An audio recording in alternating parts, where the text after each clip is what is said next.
this model kit review is of the F-84G, and it's the Thunderbirds version. It is a 1/48 scale model by Tamiya, and they always have some nice box art.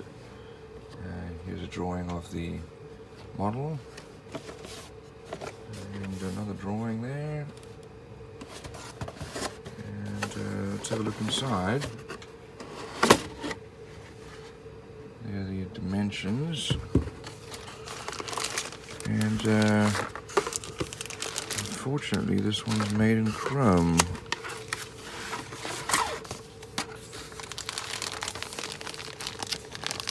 Here we have a weight on the nose somewhere, probably because the model is tail heavy.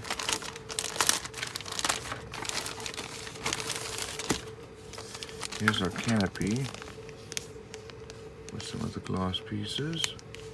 Reasonably well molded. Here's our fuselage, all recessed panel lines. Here's the gun area for the nose, air brake, and our pilot figure, part of the engine, air intake. We've got landing gear, exhaust. Not sure what part that is. And then our stabilizer. It's a very nice chrome finish, but we're going to need to paint it anyway, because here's the when you cut this off, there's going to be a little hole there in the paint. So generally that doesn't work.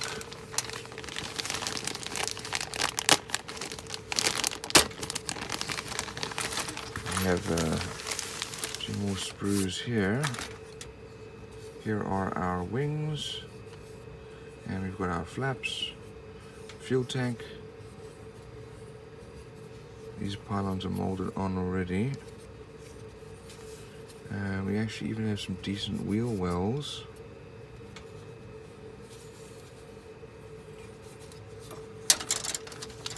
And then here are our wheels, landing gear, very nicely molded.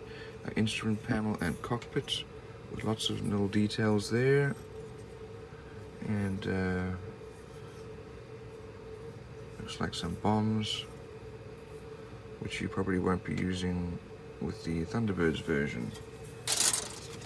Here are our decals, lots of detail here, and typical Tamiya quality for both the molding and the decals. Let's have a look at our instructions. So we start off here with the looks like the seat, ejection seat, instrument panel, and building the engine exhaust. Put together the rest of the cockpit. That all then goes in, including the nose wheel well, into the fuselage, which is put together. Our wings are put together. Next we put together the fuel tanks, and the wings are glued onto the fuselage, as well as the stabilizer. And our flaps are glued on, either up or down. We've got our air brake. We have our landing gear going on.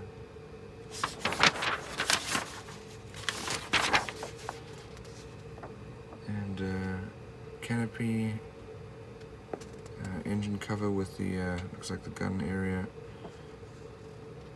And then we have like a little ladder there.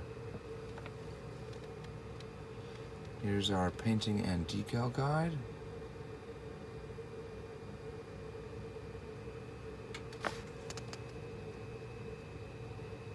And there are 2 different show seasons there. So all in all, typical Tamiya quality, both in the molding, the decals, level of detail. The chrome doesn't make much sense to me because you have to cut parts of it off anyway.